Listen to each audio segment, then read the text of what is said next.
What if the Antonov AN-225 was a passenger plane? In a previous article, we asked the question of which was better, an Airbus A380 or an Antonov AN-225, but we focused on the cargo aspect and didn't consider if the Antonov was converted into a passenger aircraft. What would a passenger version of an AN-225 look like? Where would it fly? And would it make sense for airlines? The Antonov AN-225 is one of the world's largest aircraft and is used as a freighter to carry large, bulky and heavy objects anywhere in the world. Whilst most of the time heavy things are carried by boat, sometimes objects need to be somewhere fast and away from land transport. This is where the Antonov AN-225 has excelled. It was originally built to carry the Russian variant of the NASA space shuttle, but never saw its purpose when the political ground shifted beneath its wheels. The aircraft has 6 engines on impossibly wide wings, 290 feet wide, supported by 32 wheels.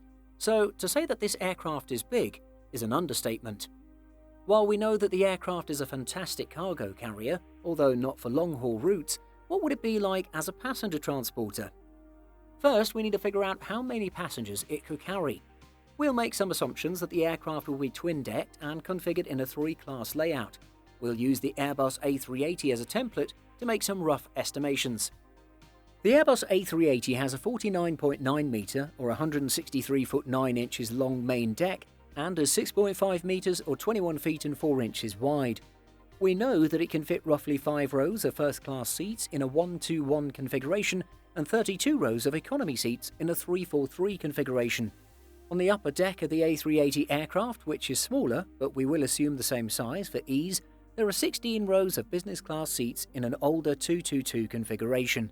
There's also an additional section of economy seats in a 2-4-2 configuration. Overall, there are 331 passengers on the lower deck and 188 passengers on the upper deck. Overall, 519 passengers on board. The AN-225 has an internal space of 43.3 metres long or 142 feet and is 6.4 metres or 20 feet and 2 inches wide. The aircraft is not as tall as an A380 and apparently only has an internal height of 4.4 metres, which if divided up between decks would be 2.2 metres or 7 feet and 2 inches compared to Airbus's A380 height of 2.4 metres or 7 feet and 8 inches. But let's assume that thanks to some engineering we managed to make it comfortable enough that basketball players wouldn't have to stoop. We know that the aircraft is not as long as the A380, so it would carry fewer passengers on its 2 decks. Using the length as a power factor, we get 6.62 passengers per metre of aircraft length on board the A380. Applying the same metric to the AN-225 gets 287 passengers for its 43.3 metre length. However, the cabin is slightly narrower, so we'd need to remove an economy passenger from each row. This would be 32 fewer economy passengers, leaving 254 passengers on the lower deck.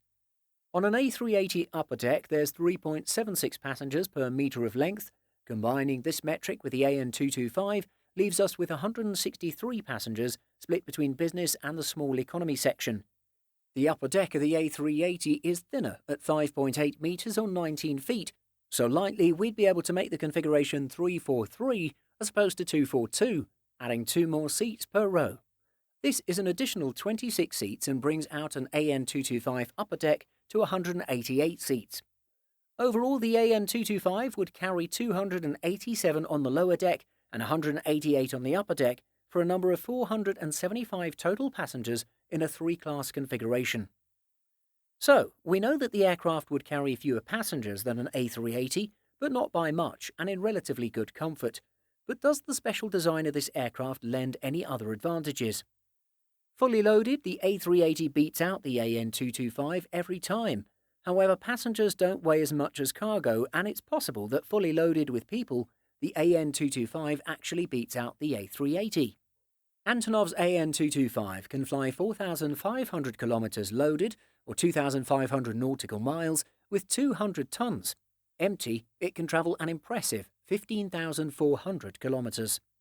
For comparison, the Airbus A380 can fly 14,800 kilometres, or 8,000 nautical miles, fully loaded with passengers.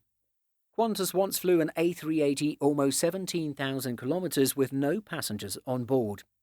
If we were to assume an average weight of a human is 62 kilograms or 132 pounds, then the AN-225 would be carrying 29,450 kilograms or 64,926 pounds, roughly 15% of its total weight carrying capacity. Needless to say, our people would not impact its range much at all compared to the heavy objects it normally transports. Hence, we could estimate 15,400 kilometres or 8,300 nautical mile range, giving it a greater reach than the A380. The million-dollar question is whether or not airlines would want to use the AN-225 for commercial travel. The aircraft doesn't carry as many passengers as the A380 and is not as fuel efficient, thanks to all those powerful engines for cargo lifting. It could be deployed on routes such as Sydney to Dubai and then onwards to London, but any airline with an AN-225, or dare say a fleet, would lose out on a price war with someone using the A380 or the Boeing 747-8, simply because they burn less fuel and can carry more passengers. There might be one or two routes in the world that the aircraft could do with its extra 300 nautical miles, but they are few and far between.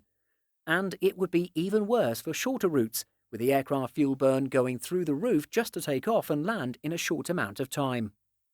The AN-225 was built for a specific service in mind and is great at its job. Just like how the A380 never made it as a cargo aircraft, the AN-225 would never survive as a passenger plane. If you like this video, please like and subscribe to the Simple Flying channel and be sure to click the notification bell.